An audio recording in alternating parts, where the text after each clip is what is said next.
Hello everyone. पारिवारिक रोचक कहानियों की श्रृंखला में आज सुनिए मालती जोशी जी की लिखी हुई कहानी सन्नाटा। दर्पण के सामने देर तक बैठने के बाद भी उसका मन नहीं भरा। मेकअप की हल्की सी परत एक जादू सा कर गई थी और वह अपने ही प्रतिबिंब पर मुग्ध हुई जा रही थी। कौन कहेगा कि वह 50 को छू रही है। कुछ भी तो नहीं बदला है। उम्र के साथ चेहरा थोड़ा भर गया है। बालों में इक्का दुक्का रुपहले तार झलमला रहे हैं बस। पर इन बातों ने तो उसके सौंदर्य को गरिमा ही प्रदान की है। अब तो सारा दिन ही जैसे भागम भाग में बीतता है। बिंदी लगाने भर को वह आईने में झांक पाती है। नहीं तो एक समय वह भी था जब वह घंटों आईने के सामने बैठकर निहारा करती थी। उन दिनों कॉलेज भर में उसके रूप के चर्चे थे।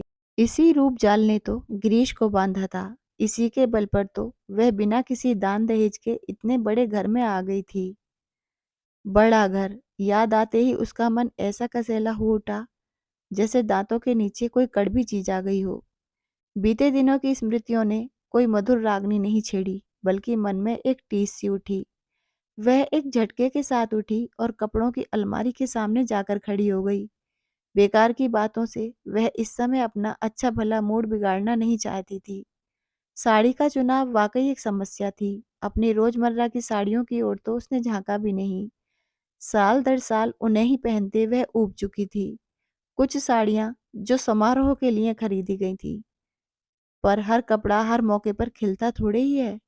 साड़ी ऐसी हो जो विशेष अवसर के अनुकूल हो और उसकी सौम्य सोबर इमेज भी बनाए रखे। कपड़ों को उलट पुलट करते हुए उत्तरा को निशी बेतरह याद हो आई। वह होती तो क्या उसे इतना सोचना पड़ता।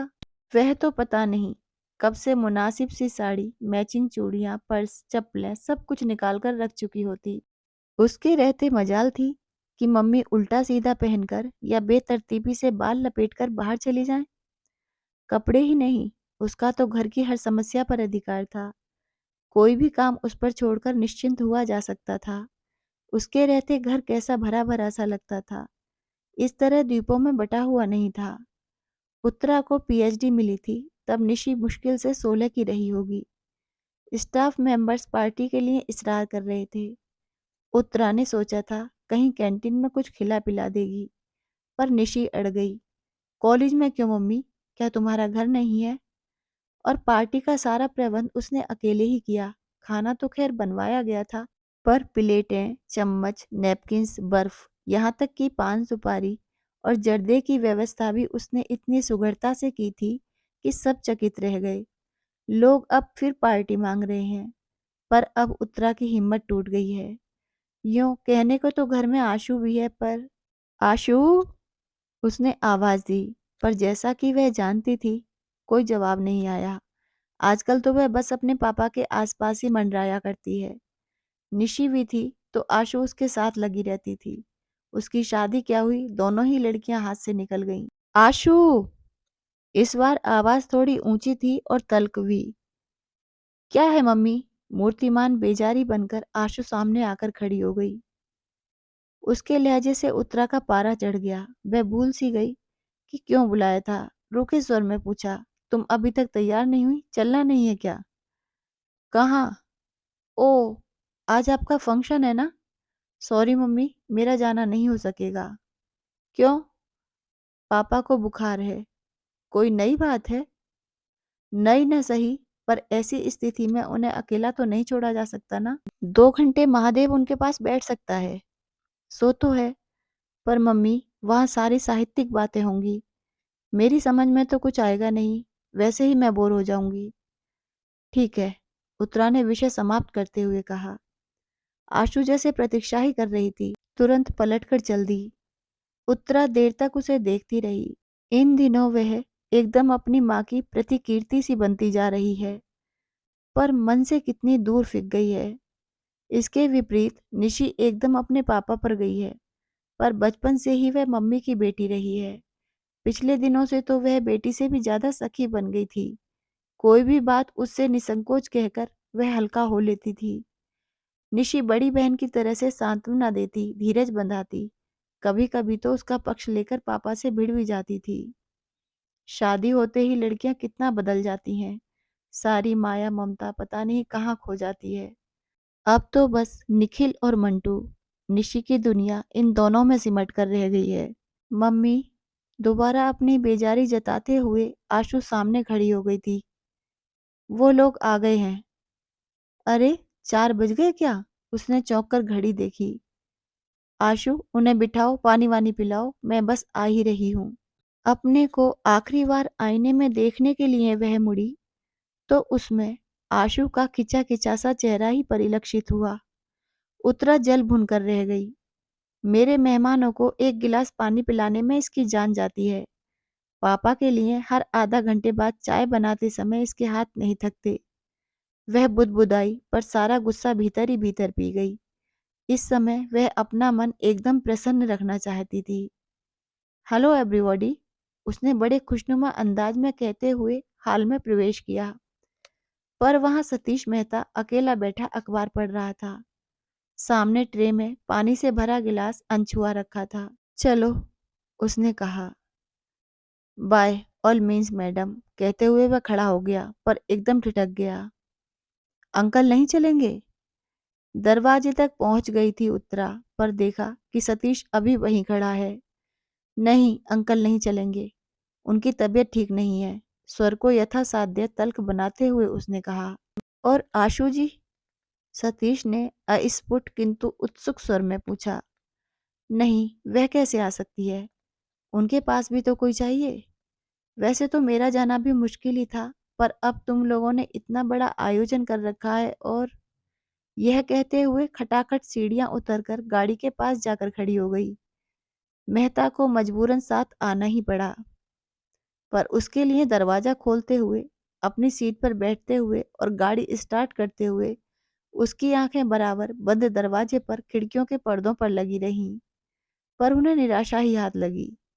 बेचारा सतीश, उत्तरा को उस पर दया हो आई। बेचारा जान छिड़कता है आशु पर वह लड़की है कि 1 मिनट पापा को आंखों की ओट नहीं करना चाहती। साथ नहीं आई ना सही, पर गुड लक कहने दरवाजे तक तो आ ही सकती थी। गुस्सा तो उसके पापा पर आता है। ऐसे नाजुक मिजाज हैं कि हर पल किसी का आंचल थामे रहना चाहते हैं। 5 बहनों में अकेले भाई हैं, खूब लाड प्यार पाया है। अम्मा जी ने तो एकदम आंख की पुतली की तरह सहेजा है उन्हें। तभी तो यथार्थ की धरती पर पैर रखते ही उनका दम फूल जाता है। जिस बीमारी का आशु इतना हवा बना रही है, उसकी नब्ज निशी ने खूब पकड़ ली थी। कुछ नहीं मम्मी, यह सब जॉब सिकनेस है, जिम्मेदारियों से भागने के बहाने हैं। इन्हें सारी झंझटों से मुक्ति दे दीजिए, फिर देखिए इन्हें कुछ नहीं होगा। बात एकदम सही थी। चाहे बिजली का बिल भरना हो या हाउस टैक्स, बच्चों का एडमिशन करवाना हो या खेत से गेहूं लदवाना हो, गिरीश को कल्पना से ही बुखार होने लगता। बुखार न आता तो पीठ अकड़ जाती या सिर दर्द से फटने लगता। बच्चों की हारी बीमारी में भी कभी उनका सहारा न मिला। निशी की सगाई के समय तो वे अस्पताल में ही भर्ती थे। बच्चों की दादी जब तक रहीं, बेटे की बीमारी में घर सिर पे उठा लेती। उनकी इस हाय तौबा में मूल प्रश्न जाने कहाँ बिला जाता।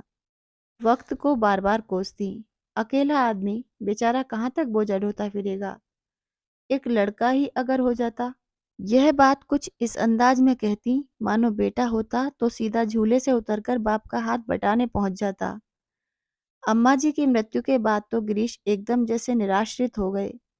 पहले तो उन्होंने उत्तरा का सहारा लेना चाहा, पर वैसी संवेदनशील सेवा वह कैसे करती, कब करती?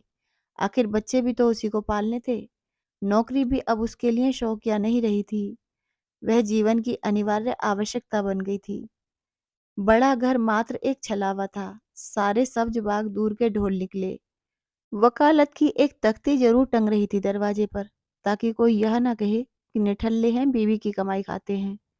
शेष तो बस उत्तरा ही जानती है या उसका ईश्वर। पत्नी से निराश होकर अब उन्होंने आशु का दामन थाम लिया है। उन्हें इस बात का एहसास नहीं है कि इस तरह वे लड़की को तबाह कर रहे हैं। पता नहीं कैसे उसके मन में यह भय बैठ गया है कि उसकी शादी होते ही पापा एकदम अकेले पड़ जाएंगे। अकेलापन क्या इतना भयानक होता है? आखिर उत्तरा भी तो जी रही है। वह तो बरसों से भीड़ के बीच अकेलापन झेल रही है। उसने तो कभी शिकायत नहीं की। मैडम, वह जैसे हड़बड़ाकर तंद्रा से जागी। गाड़ी मछली की तरह फिसलती हुई कब कॉलेज पहुंच गई उसे पता ही नहीं चला। पोर्च में उसके कुछ कनिष्ठ सहयोगी और विभाग के छात्र छात्राएं स्वागत के लिए खड़े थे। गाड़ी से उतरते समय उसकी मन स्थिति बड़ी अजीब सी थी। अपने ही कॉलेज में इस तरह मेहमान बनकर आना उसे अटपटा लग रहा था। वह तो बार बार मना करती रही पर बच्चे नहीं माने। उसका गौरव, उसका सम्मान जैसे सबका हो गया था। इसे वे कैसे व्यर्थ होने देते। यह सब कुछ इतना अनअपेक्षित था कि उत्तरा स्वयं हैरान रह गई। वर्षों के अध्ययन और परिश्रम के बाद उसने एक भारी भरकम पुस्तक लिख डाली थी, भारतीय नारी की सामाजिक चेतना, उदय और विकास। बड़े मुश्किल से वह प्रकाशक जुटा पाई थी। उसने उस समय बस यही आशा की थी कि शिक्षा मंत्रालय द्वारा खरीद ली गई तो पुस्तक कॉलेज के पुस्तकालयों में पहुंच जाएगी। 4 लोग इसे पढ़ेंगे तो उसका श्रम सार्थक हो जाएगा। पर आश्चर्य, पुस्तक तो अकादमी पुरस्कार जीत लाई। उसे तो सुनकर कानों पर विश्वास ही नहीं आया था। उसके छात्र जगत में तो आनंद की लहर दौड़ गई थी। पुरस्कार समारोह तो राजधानी में अगले महीने होना था, पर उन लोगों ने कॉलेज में उससे पहले ही एक सम्मान समारोह आयोजित कर डाला। उसे हमेशा अपने विद्यार्थियों से इतना आदर और स्नेह मिलता रहा है कि छात्र अनुशासनहीनता की पुकार मचाने वाले उसके सहयोगी अक्सर उससे ईर्ष्या करने लगते हैं। फैकल्टी का वह छोटा सा हॉल बड़े कलात्मक ढंग से सजाया गया था। हॉल में प्रवेश करते ही स्वयं प्राचार्य ने उठकर उसका स्वागत किया तो वह संकोच से गड़ ही गई। उसे पहले तो फूल मालाओं से लाद दिया गया, फिर भाषणों का दौर प्रारंभ हुआ। छात्र तो उसकी उपलब्धि पर गदगद थे ही, पर कुछ सहकर्मियों ने भी जब उसकी प्रशंसा के पुल बांध दिए तो उसे सुखद आश्चर्य हुआ। प्राचार्य महोदय ने भी 2 शब्द बोले। उत्तरा के कारण उनका यह कस्बाई कॉलेज देश के नक्शे पर आ गया था। प्रमुख अतिथि थे जिलाधीश महोदय। उसे सम्मान का प्रतीक वीणा पाणी की मूर्ति भेंट करते हुए उन्हें भी औपचारिकतावश स्तुति में 2 शब्द कहने ही पड़े।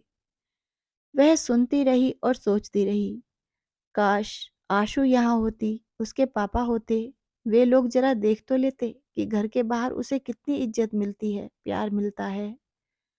पर वे यहाँ आते ही क्यों? पत्नी की गौरव गाथा निष्प्रय भाव से सुनने की सामर्थ्य उनमें कहाँ है? तभी न बुखार हो आया है। उस दिन जब सब लोग यह सुसंबाद लेकर घर पहुंचे थे, तब भी तो वे सहज भाव से उसे झेल नहीं पाए थे। कैसी रोनी सी आवाज में बोले थे, भाई हमने तो उन्हें पूरी स्वतंत्रता दे रखी है। जितना समय मिलता है अपने विषय को दो, घरवार की चिंता छोड़ दो, उसे हम संभाल लेंगे। अपन कोई बड़े विद्वान नहीं है, बस इतना ही योगदान दे सकते हैं।